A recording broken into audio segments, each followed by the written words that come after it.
Kështu edhe në shqetësim duhet ta ngrej, përdorimi i antibiotikëve pa kriter mos të bëhet, sepse ka tendencë në rritje, sidomos kërkesat e pacientëve ndodhin ndonjëherë thonë, po mu pa ndonjë antibiotik nuk më ka lënë.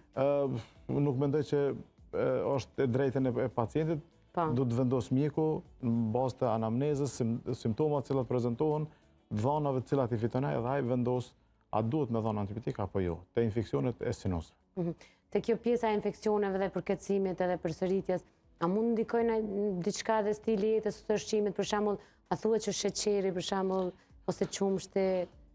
Për qumshtin s'kisha thonë diçka, sheqeri ndoshta ata që janë më të predispozuar për me pas sëmundje kronike ose ata që me imunitet pak më të kompromituar, duhet të kenë kujdes në forcimin e gjendjes imunitare të organizmit, përndryshe për qumshtin nuk kisha mujt më lidhën këtë pjesë, s'ka ndonjë dhënë të paktën deri tash s'kam lexuar që e rrit përveç nëse janë me probleme që nuk e dorojnë qumshtin, intolerancë që kanë laktozë. Nuk ka diçka, domethënë janë mite, sepse na ndëgjojmë mite të ndryshme, për shembull, një prej miteve ka qenë që sheqeri nuk rekomandohet që ato ditët kur e smut. Klima, kondicioneri, përveç promojës që na kop.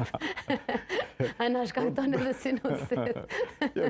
Klima, sinusit nuk shkakton e përmend shkaqet jo. Unë po i vjeki krejt pyetjet e shikuesve. Po mundondem. Vetëm promojën ta keni parasysh. Promojën gjithçysh me mojt përve, jo për sinos. Po jo për sinos. Okej.